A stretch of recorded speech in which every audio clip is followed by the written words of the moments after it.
mandatory vaccine passports are on their way for travel.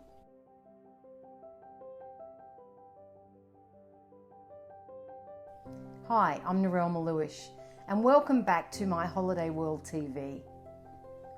Can you believe it's been more than 12 months since we first started to hear about cases of COVID-19 overseas, and almost 12 months since Australians were banned from travelling overseas.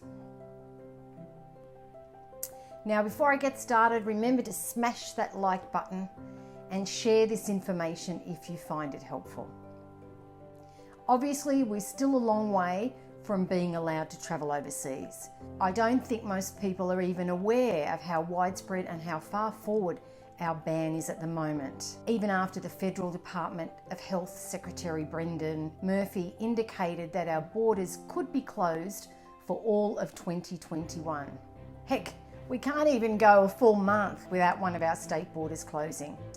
It's great to see them all open at the moment, but just don't sneeze, or they might just get slammed shut again. Talking about travel bans, this week I had a call about flights to New Zealand for Anzac Day, because many of the marches here have been cancelled, although I believe in New South Wales that may have been relaxed now. The caller was completely unaware that Australians were still banned from travelling overseas, including New Zealand. That's changed again now, but I suspect the on-again, off-again Trans-Tasman bubble talk has just added to the confusion. We have a long way to go, but today I wanted to talk to you about the introduction of a health travel certificate.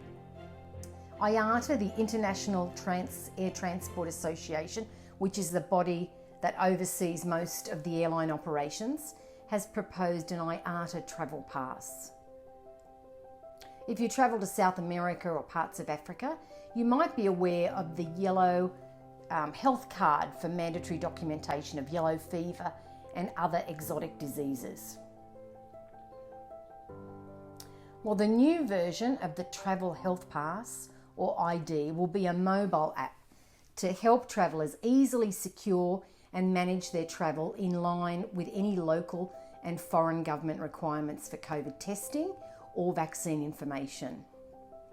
It's becoming more and more evident that if you want to travel overseas, you will need to produce some kind of mandatory COVID vaccination certificate like this.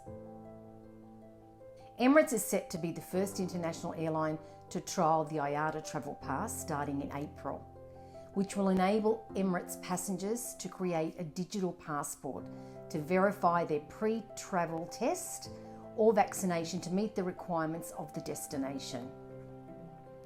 Travellers will also be able to share the test and vaccination certificates with authorities and airlines to facilitate travel.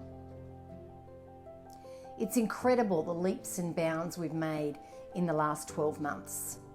Even that we have a vaccination within 12 months is really a miracle of science, I think. So, I'm not keen on discussing any of the do's and don'ts of the vaccinations because only time will tell how that goes. But if you want to travel, it's going to be mandatory. An article in Yahoo Finance quoted a tourism expert, Sergio Greggero, who predicts that the kind of travel pass will be in place for at least 3 or 4 years. I wouldn't be surprised if something like that becomes permanent anyway and heralds in a new era of monitoring and surveillance beyond the extent of the disease. What do you think? Are you ready to be vaccinated when your turn comes around? Especially if you want to take a cruise or travel overseas. The challenge might be not the uptake of the vaccine and the adoption of the pass, but rather getting global unity on a digital system like this. It will take a lot of mutual cooperation for one system to be implemented worldwide. The Guardian online Australian issue reports that Estonia has joined the WHO and is starting to test vaccination certificates on their borders, while Israel is developing a green passport and a purple badge visible on a smartphone and linked to ID, allowing people to access gyms, places of worship, hotels and cultural events. Maybe this technology will be a catalyst for a complete digital passport and health certificate? Will it usher in a new era of widespread entry restrictions other than just for international travel? I wonder if those restrictions will be updated to require you to show your COVID vaccination.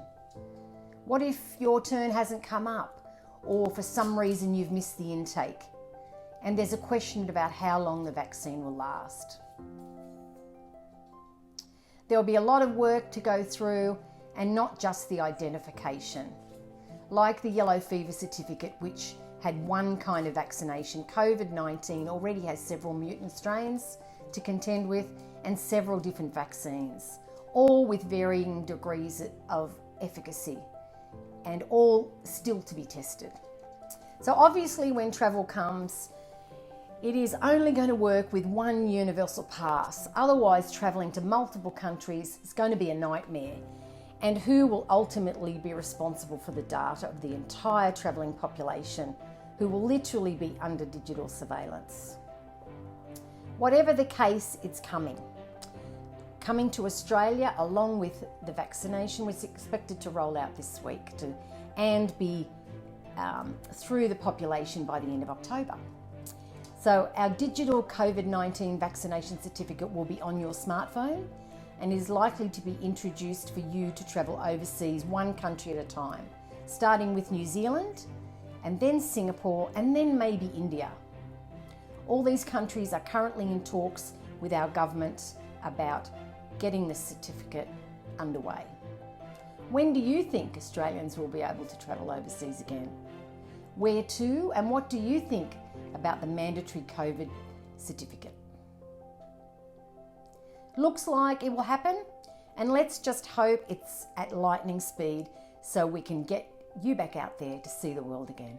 I hope you found this information helpful, and if so, don't forget to smash that like button, subscribe and share, and I look forward to bringing you more updates soon.